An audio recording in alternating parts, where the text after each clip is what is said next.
Everest की चोटी पर चढ़े लेकिन लौट नहीं सके बंगाल के सुब्रत घोष। परिवार को अब भी है इंतजार।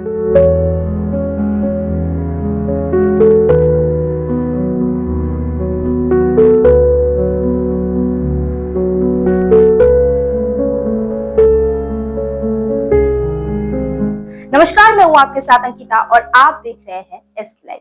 पेशे से शिक्षक और शौक से पर्वतारोही सुब्रत घोष इस वर्ष एवरेस्ट की चोटी छूने निकले थे, मगर लौटकर वापस नहीं आ सके। एवरेस्ट की गोद में लापता हो गए सुब्रत घोष। अब तक शेरपाओं को नहीं मिल पाए हैं। वर्तमान में एवरेस्ट अभियान रोक दिया गया है, जिसके कारण उनकी तलाशी की कोशिश भी ठहर गई है। परिवार अब अगली अभियान की शुरुआत होने तक की प्रतीक्षा में है। पश्चिम बंगाल के नदिया जिले के रानाघाट नगर पालिका के 3 नंबर वार्ड स्थित खिड़की बागान लेन के निवासी सुब्रत घोष इस वर्ष 31 मार्च को घर से नेपाल के काठमांडू की ओर रवाना हुए थे और 10 मई को एवरेस्ट की चोटी पर पहुंचने के लिए बेस कैंप से ऊपर की ओर चढ़ाई शुरू की थी।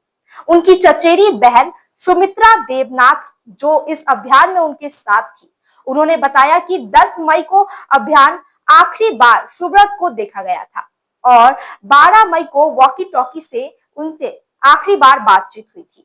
फिर उनसे संपर्क टूट गया। सुमित्रा को उम्मीद थी कि वे भाई के साथ लौटेगी, लेकिन उन्हें खाली हाथ लौटना पड़ा। सुब्रत घोष को वापस लाने को लेकर चिंता बनी हुई है। पश्चिम बंगाल सरकार, भारत सरकार और नेपाल सरकार के सहयोग से उन्हें वापस लाने के लिए 1,35,00,000 रुपए की मंजूरी दी गई है। 26 मई की रात एक शेरपा हेलिस्टेप की ओर से रवाना हुए थे, लेकिन सुब्रत घोष नहीं मिल पाए और 27 मई से एवरेस्ट पर सभी अभियान रोक दिया गया है। अब सुब्रत घोष की वापसी अगली एवरेस्ट चढ़ाई अभियान शुरू होने से संभव हो सकेगी। उनकी बहन सुमित्रा देवनाथ ने बताया कि परिवार अब भी आशा और इंतजार में है कि एक दिन सुब्रत उन्हें फिर मिलेंगे, उनका पार्थिव शरीर ही क्यों ना हो।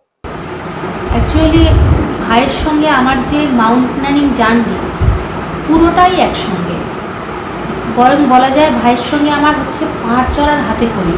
ফলে আমি প্রতি মুহূর্তে কিন্তু ভাইয়ের সঙ্গে আগেও থেকেছি এক্সপিডিশানে, আর এবছর তো আমি যে ভাইয়ের সঙ্গে এই এভারেস্ট এক্সপিডিশানে গেলাম প্রথম দিন থেকে হচ্ছে একসঙ্গে।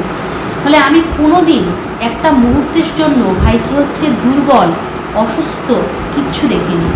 লাস্ট আমার সঙ্গে ভাইয়ের দেখা হয়েছে 10 তারিখ যখন সামিটে বেরোচ্ছে 10:30টা, আর 12 তারিখ ওয়াকি টকিতে ভাইয়ের সঙ্গে আমার কথা হয়েছে। তখনও আমি খোঁজ খবর নিয়েছি যে ভাইয়ের মুভমেন্টটা কীরকম, গতিটা কীরকম, কোন টাইমে শুরু করেছে, কোন টাইমে পৌঁছেছে। আমি কিন্তু ভাইয়ের মধ্যে এতটুকুনি দুর্বলতা, অসুস্থতা বা গতি কম কিছু আমি দেখিনি বা শুনিনি। ফলে বারে বারে কিন্তু আমার মনের যে বিশ্বাস বা যেভাবে দেখেছি ভাইয়ের মধ্যে বিভিন্ন জায়গায় যে বলছে সেই অসুস্থতা আমি দেখিনি। যা কিছু ঘটেছে ওই 15 তারিখে, 15 তারিখ সামিট হয়েছে ভাই নেপালি টাইম অনুযায়ী 12:10, সে অনুযায়ী ইন্ডিয়ান টাইম অনুযায়ী 12টার আগে। এরপরে শেরপার মুখে আমরা শুনতে পারি যে ভাই উপর থেকে নামতে চাইছে না, কিন্তু এর যে কারণটা কি কি ঘটেছে তারপরে বা ওই সময় কি হয়েছিল এটা আমরা বলতে পারবো। শেরপার নাম কি ছিল? শেরপার নাম পালচেন তামা। ও কি আগেও অন্য জায়গায় করেছে ক্লাইম? হ্যাঁ, সামিট করেছে, তার আগেও সামিট ছিল, এভারেস্ট সামিট ছিল, লোকসা সামিট ছিল, ইন্ডিয়ান বিভিন্ন জায়গায় ক্লাইম ছিল। তো এবার তো 27 তারিখেও গিয়েছিল ওরা, মানে রিকভারি করার জন্য। একদম তাই। যখন আমরা দেখলাম বা প্র্যাকটিক্যালি বিভিন্ন জায়গা থেকে বুঝলাম যে ভাই মারাই গেছে, তখন আমরা চেষ্টা করেছিলাম ভাইকে অন্তপক্ষে ফিরিয়ে নিয়ে আসার, কিন্তু ওই ওপর থেকে রেস্কিউ করে ফিরিয়ে আনতে গেলে যে খরচটা সেটা আমাদের পক্ষে করা সম্ভব ছিল না। সেক্ষেত্রে আমাদেরকে বিভিন্ন মানুষ বিভিন্ন স্তর থেকে সাহায্য করেছে, যার কারণে ইন্ডিয়ান এম্বাসি পর্যন্ত আমাদেরকে সাহায্য করার জন্য কনফার্মেশন দিয়েছিল যে তারা সব রকম সাহায্য করবে ভাইকে উপর থেকে নামানো। 7 সামিট দায়িত্ব পেয়েছিল, কিন্তু তারা 27 তারিখ যে এবছরের লাস্ট সামিট ডেট, সেই সময় উপরে খুঁজতে গিয়ে দেখে যেখানে হচ্ছে শেরপা বলেছিল রাখা, সেখানটা ভাইকে আর পাওয়া যায়নি।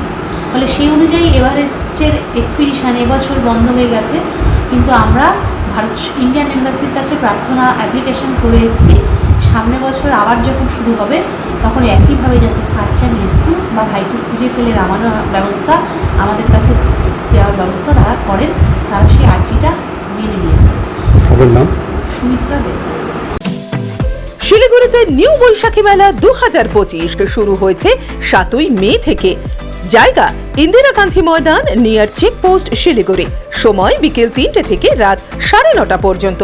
থাকছে নাগরদোলা, কলম্বাস নৌকো, ব্রেক ড্যান্স, টোরা, dragon train, Mickey Mouse, ball bouncing, children park, double desk Ferris wheel এবং সমগ্র বাংলায় প্রথমবার ফিশ টানেল। সঙ্গে থাকছে রাশিয়ান জলপরি। এছাড়াও থাকছে ভেটাগুড়ির জিলিপি, নানান স্বাদের আচার, থাকছে রাজস্থানী স্টল, রকমারি ঘর সাজানোর উপকরণ, সাহারানপুরের আসবাবপত্র, মনোহারি থেকে খেলনার স্টল, সবই থাকছে বৈশাখী মেলায়। সবাইকে সাদর আমন্ত্রণ। सर डिजाइन रेडी है सर, आप बताइए हाइट कितना रखना है सर? सर करो ना मटेरियल फाइनल। सर याद करोगे जिंदगी में अटैचमेंट तो नर्सों ले लेते हैं। होमलैंड में हम सर नहीं खाएंगे, बस घर सजाएंगे। Hassle-free interiors from start to finish. 360-degree management, expert-led designs, delivery in 45 days. Homelane, interiors made easy. Homelane, Siliguri. Selection Furniture, opposite Vega Mall, next to Zudio. Call 7699736111.